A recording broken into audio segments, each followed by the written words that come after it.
So we have photomultiplier tubes, but the DEAP 3600. Peter Rapp from Queen's University. I'm Connie Rao. I'm a third-year physics student at Queen's, and my presentation is entitled Photomultiplier tubes for these 3600s. First of all, what is DEAP? DEAP stands for Direct Matter Experiment in Argon Fault-Shaped Discrimination. It's a direct matter detection experiment involving two detectors, the DEAP-1 prototype, which has been running since 2007, to demonstrate the feasibility of our planned method to detect WIMPs if they exist, and the DEAP-3600 main detector, which is currently under construction. Why DEAP? Well, there's evidence that dark matter exists. First main source of evidence is the galactic rotation curve. These curves are flat towards as the distance of the velocity and the velocity distance from the center of the galaxy to the star's location does not decrease. As one would expect if the only mass of the galaxy was concentrated, its luminous mass was concentrated in the center of that galaxy. So it's predicted that there is a dark matter within the galaxy distributed such that the rotation curve will be flat at far radiuses from the center of the galaxy. As well, there's been observations of the bullet cluster, which are two galaxies that have collided while the luminous matter of these galaxies has slowed. The dark matter has passed through and is easily distinguished from the luminous matter, with the dark matter being blue in those diagrams and the luminous matter in red. The different candidates for dark matter, but the most probable candidate, with interacting massive particles or WIMPs, are the one that DEAP is interested in second. The mechanism through which DEAP will find WIMPs if they exist is look at argon scintillation. And ionizing radiation, such as WIMPs, shown as a chi in that diagram, will excite the valence electrons in argon atoms, forming exciters or excited dimers. These highly excited dimers will de-excite to singlet or triplet states non-radiatively. And these singlet or triplet states will then decay to the ground state, causing the argon atoms, which were formerly bonded, to repel and giving rise to scintillation light at 128 nanometers. Singlet states decay faster than triplet states, which is important for DEAP's pulse-shaped discrimination. We need to be able to eliminate backgrounds so that they won't mimic a WIMP signal. And we can do this by distinguishing between electromagnetic interactions, beta or gamma events, and nuclear recoils due to WIMP collisions by the ratio of the prompt light arising immediately after an event, to the total light. Since more short lifetime singlet states are created by nuclear recoils than by beta or gamma events, this ratio of prompt to total light, known as F prompt, will be large for WIMPs. On the left are two pulse shapes, one for a nuclear recoil event simulated in the DEAP-1 prototype using a neutron. You can see that the prompt light is very high compared to the late light, and thus F prompt will be high. And on the bottom is a gamma event signal, where the F prompt light is low compared to the late light, and thus will have a lower F prompt ratio. We can also use the energy F prompt relation of events for pulse-shaped discrimination, which is shown on the right. You can see clearly two bands, one around F prompt of 0.8. This corresponds to nuclear recoil events, and while a band of around 0.4 corresponds to the gamma or beta events. Since these bands overlap towards lower energies, or in terms of photoelectrons, this sets a lower limit on the WIMP events that can be distinguished, because we cannot distinguish a WIMP event if it's too low in energy and thus in the overlap region. And this limit is set to be 120 photoelectrons. The detector itself consists of 3,600 kilograms of liquid argon with a 1,000 kilogram fiducial volume in the center of that, and an acrylic vessel. This vessel is supported by a steel shell. It contains 255 highly sensitive photomultiplier tubes, which will be used to detect the liquid argon scintillation. Each component has a very strict radio purity requirement to produce backgrounds. The detector itself is located underground at SNOLAB. It will be 50 times more sensitive than the current best limit for direct dark matter detection experiment set by Xenon 100, and it will provide for a 3-year background-free run. Now, my work this summer was mostly involving the photomultiplier tubes for the detector. There were 280 tubes in total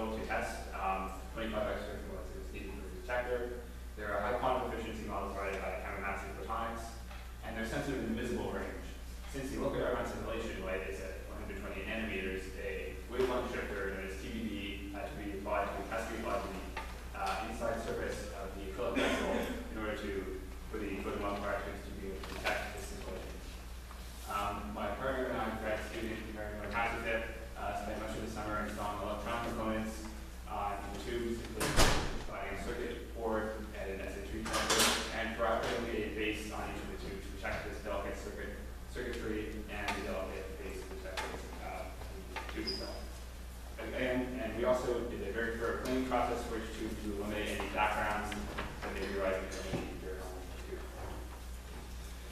PMT testing was done in a dark room. The tubes were placed in the room and left to cool down for approximately a day and to adjust to the high voltage that was being applied to them. They are calibrated using both a diffuse laser and a training source coupled with a monitor PMT. This diagram shows the setup. 8 tubes at a time were placed on a rotor table, which could be rotated from outside the dark room. The table was set so that it would rotate 1/8 of a full table rotation, and thus it would position the turn cross source directly above one PMT, and then test each individually with the source, as well as a fuse laser positioned directly above the center of the table would allow for a laser light to be incident upon all the PMTs at one time, and thus speeding up tests involving the laser. Measurements performed included the gain as a function of voltage. We wanted to make sure that the gain for each PMT was 10 to the 7, that was just the value that was set.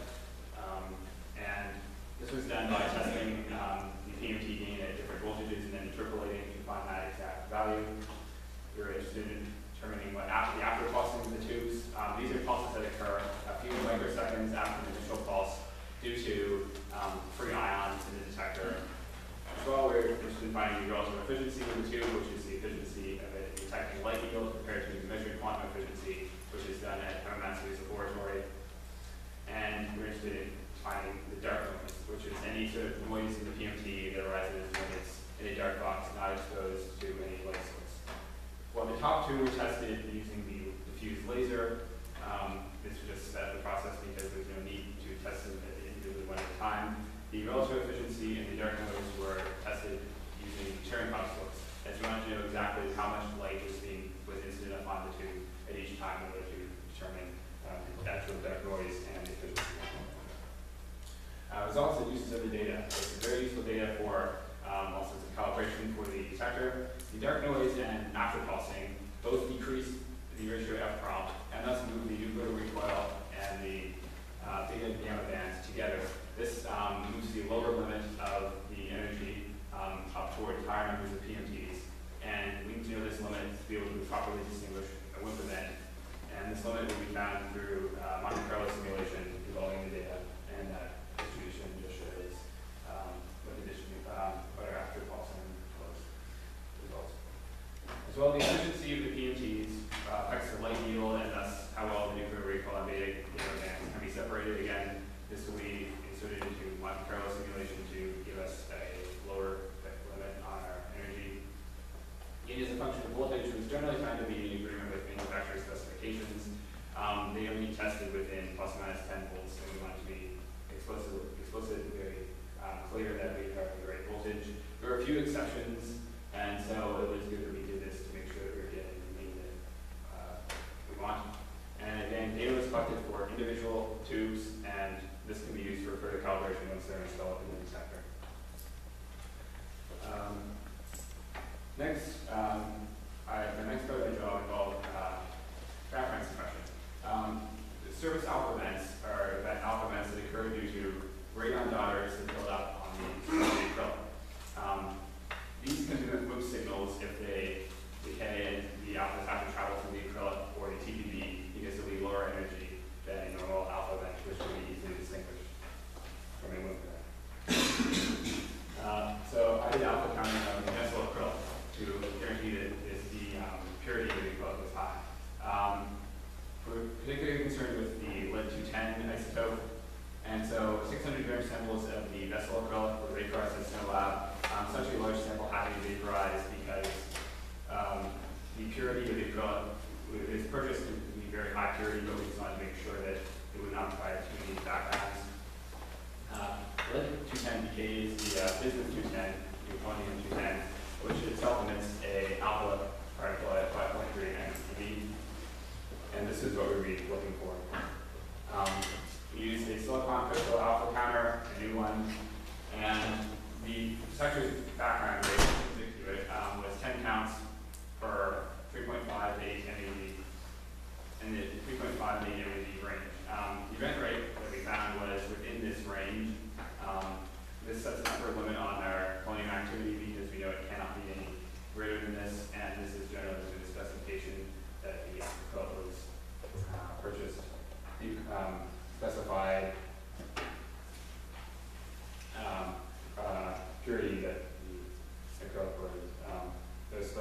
purity that's specified when the equipment is purchased. What's next for DEEP? Well, electronic components and the steel shell will be installed by the end of the year. The tubes will be installed next year, and any additional detector calibration will be performed then. First day of production will hopefully begin in late 2015. As you see there, there's a picture of the coated vessel on the left, the steel shell in the center, and the shield tanks on the right. I'd like to thank these people for helping me in the summer and my references. And thank you very much.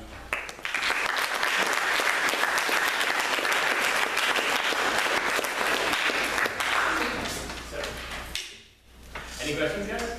Yes, in the back. Which Monte Carlo software were you using? I was not explicitly involved in the Monte Carlo simulation. This is a very large collaboration, and there are people who do that all day. So I was more involved in the data collection part of the experiment, and they will do the simulation soon. I might be involved in some of that next year when I work redoing the project. Are neutrons a background in just anything at that point for the second time? Neutrons are a problem because they emit remote signals. There is some background suppression for neutrons. The detector itself is in a water tank that will moderate any external neutrons, and as well, right here, that is like a neutron material, and those are acrylic light guides that will moderate those neutrons, which is